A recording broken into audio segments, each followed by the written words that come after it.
Good evening. Good evening. So I'm not going to read this to you. This is my bio basic information. One of my areas of professional expertise has been vegetated, or as they're also called, green roofs and green walls. Since about 2012, more than 75% of all the projects we did have had vegetated roofs. Now it's probably closer to 90%. Oh, oops, don't know how that got in here. Now, this is not a veiled threat, but being a nationally ranked fencer can be a good talking point sometimes. Walk softly, carry a pointy weapon. So learning objectives like for this evening is that this is something entirely different. And in addition to this that's on the screen there, it relates back to stormwater management as well. Even when used for farming, these roofs can cost less than current standard roofing systems, but developers don't understand it and also typically don't believe it. Currently, large projects need massive stormwater retention tanks in their basements if it's urban, or if it's suburban, a location somewhere on the site, or maybe a large retention pond. These can be entirely eliminated, and when a farm moves onto a vegetated roof, it becomes a maintenance-free, leasable area. So there's terminology, and it's a little bit scattered. It's kind of like a rainbow. Some of these are technical terms, some of them mean the same thing. Today I'm going to use the more commonly used green roof, which is likely how you're going to typically encounter it in conversations, or if you simply look something up. The basic system of a green roof is like this drawing. It's any kind of vegetation that is growing on the roof. Well, not your moss-covered shingles. And this is not about planters. Planters do not a green roof make. These are fully covered roofs planted directly above the roof membrane and insulation. The most basic type is sedums, but it can be native plants and it can be food production. The current technology at the top is getting very advanced. I'm just showing you this so that you can see there's a lot of sandwich pieces in there. Some of these are very highly technical, leading to water entrapment so that it's detained or retained. But when it comes down to what's planted, it's that piece on the top, soil and plants. Typically the soil is somewhere around 6 to 8 inches deep. It can be deeper, but that simply adds extra weight. And a lot of things can grow in 6 to 8 inches of soil. So though the technology is very high end, it costs less than digging an impoundment pond, as well as building those large stormwater retention tanks. So the typical commercial roofs look like what you're seeing here. You see the white roof, they come in colors, and they also get dirty. The top picture is obviously a fairly recently installed white roof because it's still white. The problem is that though it's not typically known, white roofs actually create ozone, and both heat and light are reflected back up. So they found that the air is simply being heated twice, once when the heat and light comes down, and then when it bounces back off the roof. So big box stores, cloud computing centers, shopping centers, most major buildings still install them. You see them going up all the time with these roofs. How many times have you been in a taller building looking down on those dirt covered roofs, like in a hotel? And if you're not looking out towards the front, a lot of times you're looking at lower levels and you see these dirty roofs. Then there's solar. And see the green roof in the lower image? That's vegetation around it and under the panels. Vegetation under and around the panels lowers the temperature of the panels, making the solar more efficient. And these could be native plants or agricultural plants. A test panel of different roofs was created and run when the temperature outside was 72 degrees on a cloudless day. The white roof temperature was 110 degrees Fahrenheit. The green roof with small sedum plants that are only 4 to 6 inches tall. The temperature at the dirt, which would be the same as at the membrane on the white roof, was 71, 1 degree cooler than the air itself. So besides efficiency of the panels on a solar roof, there's definite long-term savings for cooling and heating in addition to the initial cost savings. This is the U.S. Coast Guard headquarters in Washington, D.C. on the St. Elizabeth's grounds. This is what you can get on a large complex. It's one of my projects, but these can be small roofs as well. They don't have to be these massive things.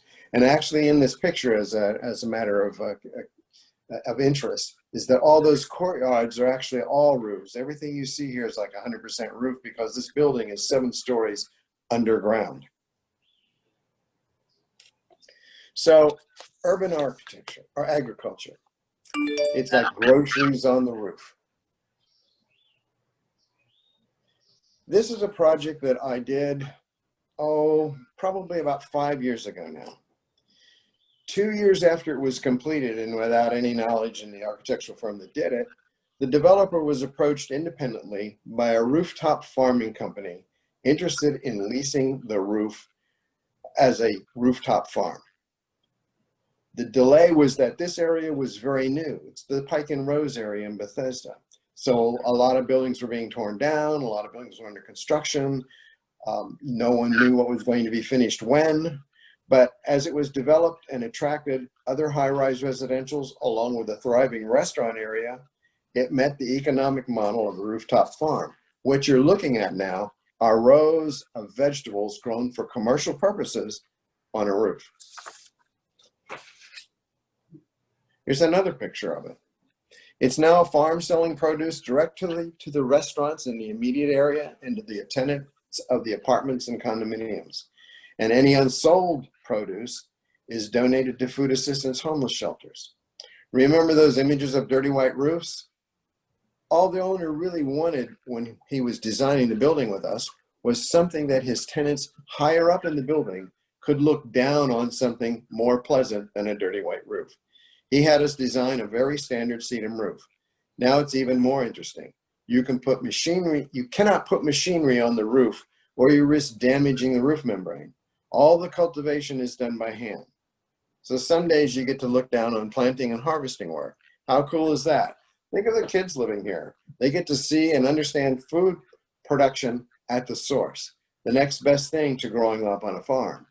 Maybe with some local interest, they can even set up tours like Green Spring Gardens has for its sample gardens. This is another project that I did that converted. This is literally downtown. It's 1015 Half Street. It's a few blocks from the Washington National Stadium. It's an office building. It's not a residential building, but there are a lot of new residential buildings around it and a huge thriving restaurant market. So it's the exact same incentive to the developer to consider it. So again, about 2 years after this building was up and running, actually no, this building had been built several years before, but as the residential market developed here, they came to him 2 years ago and said, let's convert this to a farm on the roof. Now this is really nice because once again, it was simply a standard vegetated roof with 6 inches of soil on the top. So there's only 6 inches of soil and they're growing all these things. So it can be done. And it was originally designed as a very standard roof. Again, he wanted something green, something interesting for people to look at for the amenity area because they have the ability to host tenant events out on the roof. So here's a closer picture at a later time when the plants are really developed and getting near for harvest. So, you know, it provides something that changes over the course of its time. And they could be hosting an event out there while there's people doing harvesting, planting, cultivating work. Some of these projects are on existing buildings that are very old. This is a project that's called the Brooklyn Grange. It's in Brooklyn, literally New York. At the time of its completion in 2018, it's the largest rooftop farm in the Northeast. This also shows the number of equipment locations and penetrations through the roof. If this was a farm in a field, that would be unacceptable. You can't drive your tractors around all of those things. But again, it's all done by hand, so it doesn't matter if there are long rows of crops or if they're frequently grown around obstructions. And this is what this roof looked like before. Really nice, eh? It doesn't need to be a new building. This building is actually probably somewhere in the 20s or the 30s. It may even be earlier than that, but I'm not sure. And all of this roof did was simply send all of its water down into the stormwater system, which basically now would be inundating it and overwhelming it. So that's why they want to get rid of these large open area roofs. A lot of cities, Washington, D.C., and Denver and New York and a number of others have actually started passing regulations that require vegetated roofs be on all buildings over a certain size. The Grange in Brooklyn also has a second building associated with it. Again, the entire top is a rooftop farm, except for that area where you see drop curtains. So it shows the scale of the roof is very good size, but what they have is an ability to host other kinds of events there. So what they can do is they host weddings there. They have dinners where people can lease the space for whatever event they want to have. And then there's some things for the wow effect. This is a huge roof, 75,000 square feet. It looks like it might be a big, huge plaza. It's the university near Bangkok, Thailand. This particular one is the largest roof farm in Asia. There are many more like this. Europe and Asia are far ahead of us in doing these kinds of things. To give some idea of scale, we're going to zoom in a little bit here. See the central park-like area that has the sort of arrow shapes at the top and the bottom of it, right in the middle? If you look at the top of the area, that first circle off to the right of it, this is a picture of that, and there's a scale of a person standing there with their shadow looking down at that circle.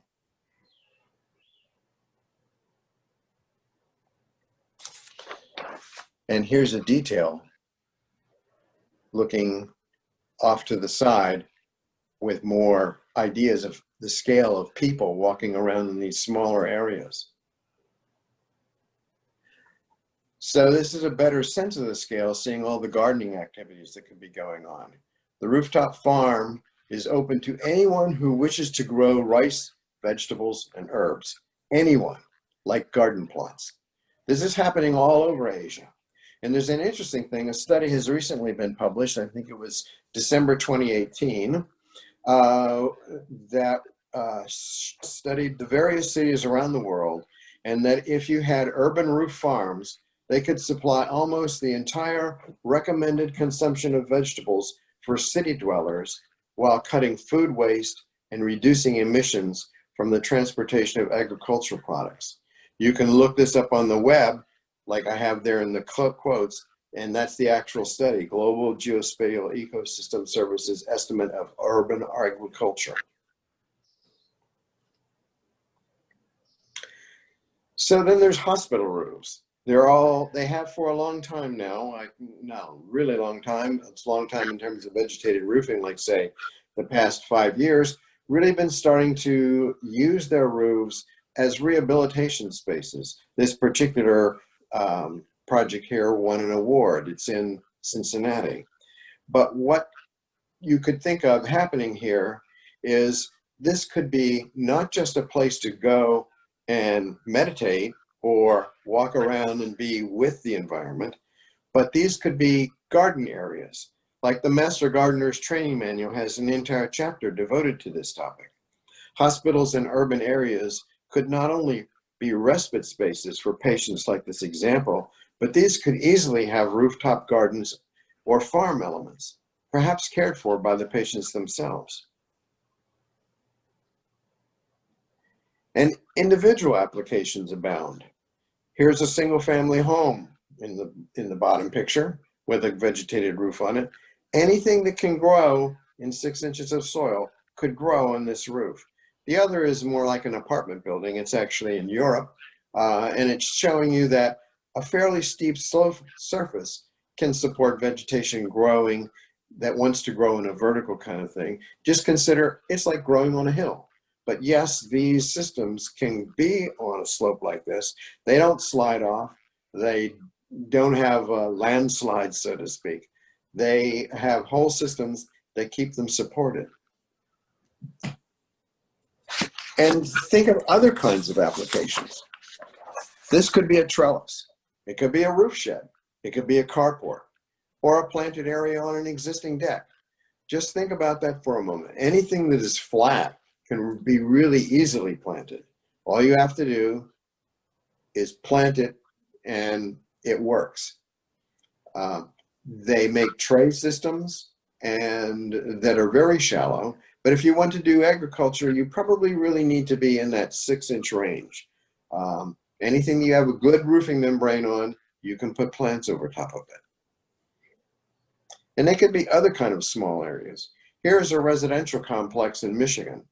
This particular series of apartment buildings is really like any of the small townhouses that you see around any of the area here where they're built with wood frame systems and a wood deck. So yeah, there is very easy to put a vegetated roof on the top. Do they leak? No, they don't leak. They don't leak any more than any other roofing membrane leaks because you're using roofing membranes that are certified for being a waterproofing membrane. You can't put them on shingles, but any of the single ply membranes that can be a true waterproofing membrane, and there's a lot of them, can take this kind of application. But they can be things like this. This is a bike rack. This is in Columbus, Ohio. This nice thing about this is that they began this program in 2010. I took this picture in 2018, but this is one of the original ones built in 2010. All they have done is come back and repaint the steel from time to time. The roof is doing fine, and it's a very thin system. So it soaks up rainwater. So one of the things that's nice about it is that this could be just all more water that runs off to the storm sewer system, but now it can be considered a porous surface. This is in Amsterdam. This is a bus shelter. Think about some of those bus shelters that you see around here with the plastic bubbles. Sometimes you walk inside of those on a rainy or on a hot day and the sun's out, and it's like, whoa, I have to get out of here because it's a sort of a sweat box. Just because it's trapped the air, you've got no breeze, and there's sun coming in. This is not. This has got nice shade, and actually that roof is cooling it. Remember how cool the roof was compared to the other kind of roof membranes on a very sunny day. They get a little carried away with things in Amsterdam. Note the roof on the bus here. They even have canal barges with vegetated roofs. And so moving on from that, Europe, which is way ahead of us on things, this is what's called a habitat package. So here it's making a living space for pollinators. So if you have a farm on the roof, you have a habitat package that's part of it. This is where the insects don't have to go somewhere else to live or try to eke out a living within among all your densely made plants, but this kind of package can go right in the system. And to the right of it is a photograph of a building where it actually has that habitat package in it. So you look out there, that's not a plaza, this is a roof. This is something like 12 floors up in the air. And then there's vegetated walls. Vegetated walls are almost all hydroponic type systems. That is, the more control you have over it, the better the wall does. And typically these are actually growing in rock wool insulation. They're not growing in soil. That has to do with the soil not wanting to transfer the nutrients to the from the feeder tubes for it to the plants. So it gets sort of like hung up in the soil. So the rock wool insulation, the moisture takes the nutrients that's in the moisture to the plants more efficiently. These systems can turn themselves on and off. They can turn themselves on in the middle of the winter, drain themselves when the temperature gets low, so they can be inside and outside. This is an interesting thing. This gives a sculptural effect. This is actually the reach at the Kennedy Center while it was under construction. You can see this when you go across the Roosevelt Bridge off to the side where the Kennedy Center is. It's visible from the bridge itself.